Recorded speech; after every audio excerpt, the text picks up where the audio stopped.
Tu connais le profil de personnes toxiques le plus compliqué à quitter? C'est le profil de personne qui n'est pas vraiment agressive au prime abord. C'est le profil de personne qui est là pour t'aider, qui est là pour se rendre indispensable. Et je pense que tu connais déjà le concept du triangle de Karpman. En fait, lorsqu'une personne arrive et se présente en tant que sauveur pour t'aider à tout prix à résoudre tes problèmes, va inéluctablement te mettre en posture de victime. Et c'est comme ça que s'installe une relation toxique. Parce que dès lors que tu es dans une posture où quelque part tu es soumis au conseil de l'autre, tu sais, il y a une forme de loyauté qui va se mettre en place. Et certainement davantage chez toi, qui est une personne très sensible, tu n'as pas envie de froisser l'autre. Et lorsque l'autre t'apporte des conseils, lorsque l'autre a envie de prendre les rênes de ton fonctionnement, te prodiguer plein de conseils, plein de choses, parce que soi-disant il a beaucoup plus d'expérience que toi, et lorsqu'il commence à contredire même les conseils que peuvent te donner des professionnels de santé, par exemple ton psychologue, cette personne est en train de prendre une position d'ascendance sur toi. Ce qui fait de toi forcément une victime quelque part, et surtout une personne qui est emprisonnée dans un schéma. Ce profil type, c'est le profil de sauveur. Et on a toujours tendance à croire que le sauveur est beaucoup plus soft que le bourreau dans le triangle de Karpman. Sauf que la particularité du sauveur, c'est que au bout d'un moment, tu vas te rendre compte que tu ne vas pas oser ne pas répondre à ses conseils. Tu ne vas pas oser ne pas suivre ce qu'il te conseille de faire. Même si tu es en contradiction par rapport à ce qu'il te propose. Et quand bien même tu n'arrives pas vraiment à appliquer ses conseils, il y a une phase de blocage qui se met en place parce que tu as envie de rester légitime vis-à-vis de cette personne parce qu'elle est en apparence très sympathique. Et c'est peut-être son cas, elle a peut-être la volonté de bien faire. Sauf que chez elle, c'est un schéma inconscient. Et au bout d'un moment, et ça peut arriver à tout le monde, ça peut arriver à plein de personnes. Moi, en étudiant ça en profondeur, je me rends compte que je me suis retrouvé pas mal de fois dans cette situation de la personne qui veut aider. Donc, c'est pas forcément mal intentionné. Mais le gros problème ici, c'est que lorsqu'on s'aperçoit que l'autre à qui on prodigue autant de conseils, à qui on alloue autant d'énergie, autant de temps, autant de patience, au bout d'un moment, ce caractère aidant va se transformer en agressivité. Parce que le sauveur va se sentir frustré. Il va se sentir frustré que l'autre ne suive pas les conseils qu'on lui a donnés. L'autre va se sentir frustré parce qu'il ne va pas comprendre pourquoi l'autre ne réagit pas à autant d'énergie déployée. Et quelque part, au début, ça part d'un bon sentiment. Mais quelque part, quand on regarde d'un petit peu plus près, c'est une relation de dépendance qui est en train de se tisser. Parce que le sauveur veut se rendre indispensable. Et lorsqu'il perd sa place de personne indispensable, lorsque la victime remet en question les conseils ou ne souhaite pas appliquer les conseils, et c'est peut-être ton cas, et tu es parfaitement légitime dans cette situation-là, si ces conseils ne te conviennent pas, la personne qui est en posture de sauveur se sent offusquée, se sent blessée, ne se sent pas respectée. Et c'est comme ça que se tisse une relation toxique. Et dans beaucoup de cas, dans beaucoup de domaines, et ça touche davantage les hommes, parce que les hommes ont, de manière anthropologique, cette posture d'ascendance, c'est même plus qu'anthropologique en fait, c'est beaucoup plus culturel, on va dire que c'est patriarcal, où l'homme a encore, dans l'inconscient collectif, cette posture d'ascendance dans le couple, etc. Sauf que dans les faits, c'est complètement différent, la femme aussi est aussi forte, si ce n'est plus. Mais on se rend souvent compte que souvent les hommes dans les relations se retrouvent dans cette place et sont très souvent extrêmement frustrés de ne pas garder cette posture qui finalement lui fait perdre la face. Parce qu'on perd toute consistance à partir du moment où on n'est plus conforté dans notre rôle. Parce que on va pas se mentir, se rendre indispensable, c'est hyper confortable, c'est hyper valorisant. Moi, quand je regarde en faisant de l'introspection, je m'aperçois à quel point, c'est de manière inconsciente évidemment, c'est pas mal intentionné, mais à quel point ça peut être vachement valorisant de sentir que on est une aide précieuse pour la personne. Alors, quand ça arrive, il faut pas s'en vouloir.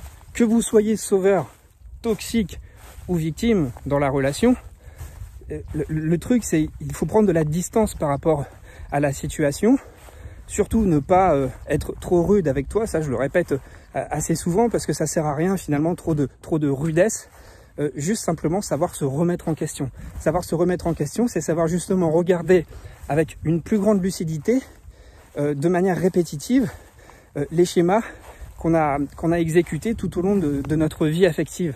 Ce qui se passe dans ta vie amoureuse, tu peux reproduire le même type de schéma parallèle dans ta vie professionnelle, où tu peux toujours, par exemple, tomber sur des supérieurs qui sont là au début pour t'aider, qui t'accordent beaucoup de temps, beaucoup d'énergie, qui veulent se rendre indispensables, etc. Ils ont l'air en apparence bien intentionnés, bienveillants, et c'est peut-être le cas, mais inconsciemment, il y a cette volonté d'avoir quelque part une emprise sur l'autre. Et il ne faut pas trop dramatiser ou noircir le tableau au sujet de l'emprise. C'est quelque chose de tout à fait humain. C'est un phénomène humain. C'est quelque chose qu'on retrouve partout dans les relations, au sein de la famille, au sein des relations au travail, au sein de la vie sociale.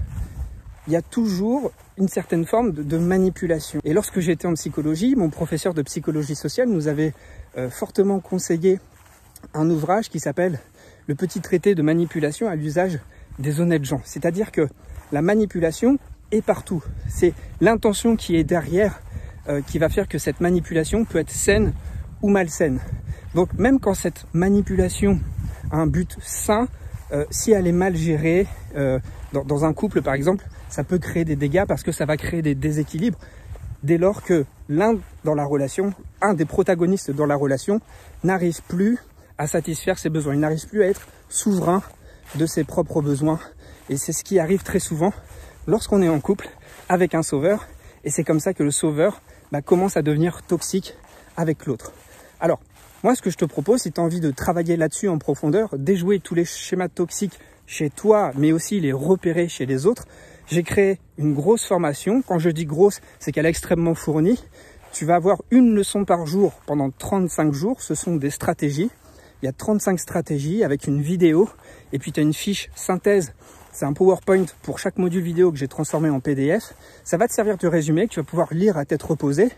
Et chaque jour, tu vas avoir un petit exercice à faire avec des échelles d'évaluation pour évaluer le degré d'intensité de la toxicité que les autres peuvent avoir sur toi. Cette formation va aussi te permettre d'évaluer si une personne est toxique ou pas dans ton entourage. Et puis toi-même, ça va pouvoir te permettre de savoir si dans une certaine mesure, tu peux être toxique ou non pour certaines personnes. L'idée ici, encore une fois, c'est d'apprendre à mieux se connaître pour éviter de reproduire des schémas toxiques et surtout apprendre à mieux se respecter soi.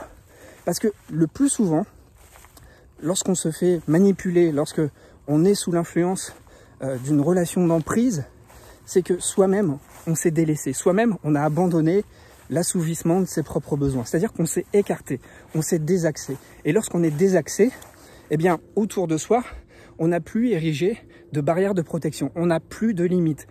Conséquence, eh bien, ça laisse des failles grandes ouvertes aux personnes qui sont consciemment ou inconsciemment mal intentionnées vis-à-vis de toi. Et puisque ces failles sont ouvertes, eh bien, ces personnes vont s'engouffrer dans ces failles pour prendre le contrôle de ton fonctionnement. Et en prenant le contrôle de ton fonctionnement, eh bien, ces personnes font de toi leur objet.